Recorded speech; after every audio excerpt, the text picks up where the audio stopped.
का कहीं जवानी बस में नहीं के हो हमार। अरे जवानी बस में कर ए देवर बबुआ, बहन तार उमर ना भइल बा। अपना बहिनी के तनी मना ले तू हो। अपने बहिनी का करे मनाई हो? सुना सुनावा। हाँ भौजी कही त मोर बिया हवा यही लगानिया में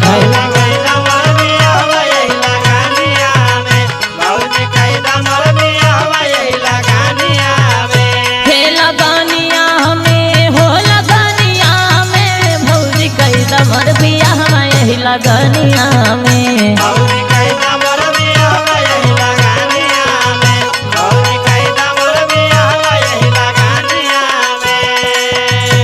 अरे भौजी करा दे तू हो भी हवा। ए देवर बबुआ अब तो बहुत छोट बाटा हो। अच्छा हाँ तो सुना।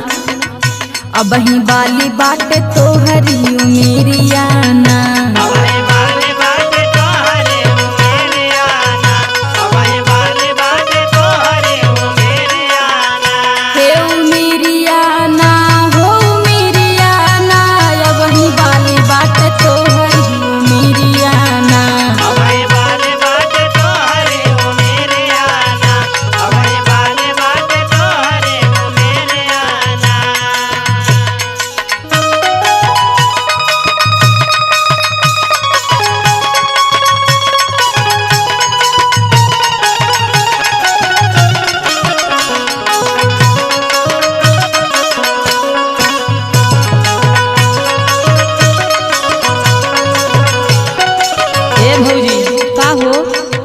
और सुना हमसे रहल नहीं के जात हो।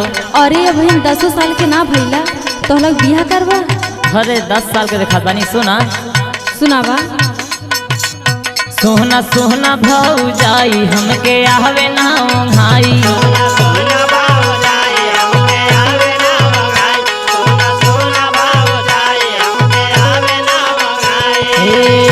सोना सोना भौजाई हमके आवे ना भाई काम करना दवाई यही उमेरिया में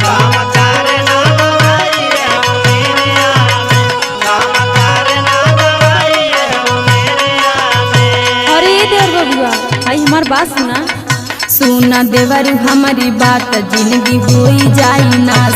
सुना देवर हमारी बात जिंदगी होई जाई नास। सुना देवर हमारी बात जिंदगी होई जाई नास। सुना देवर हमारी बात जिंदगी होई जाई नास। जादी करबा देवर वैसे हर कतियाना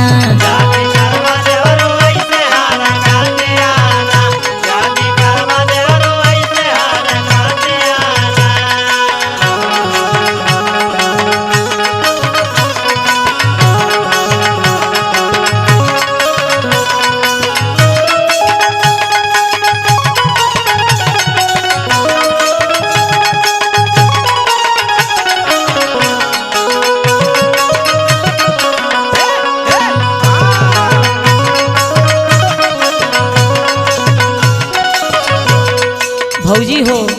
बोला हो। अरे करा दा तोहर हम बहुत एहसान मानब हो। अरे तनकी उमर समय होले बेदा।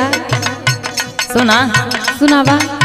भौजी बानी हम बीमार हमके भइल बाटे प्यार। भौजी बानी हम बीमार हमके भइल बाटे प्यार।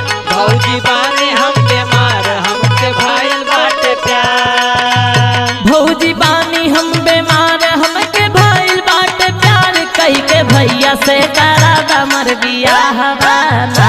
कही के भैया से करा दा मर बियाह हवाना। कही के भैया से करा दा मर बियाह हवाना। हो बियाह हवाना हो बियाह हवाना।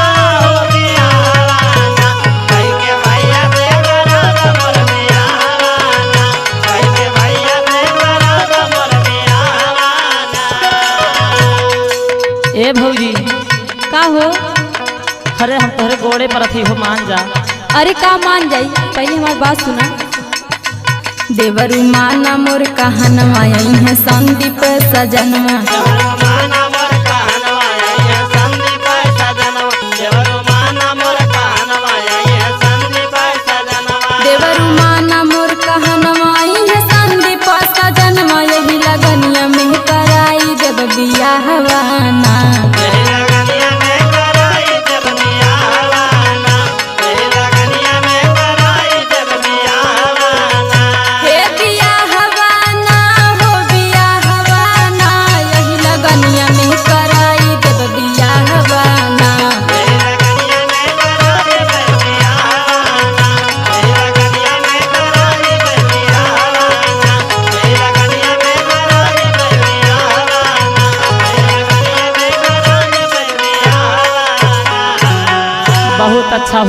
भगवान करे जोड़ुआ लड़का पैदा होए तोहरे।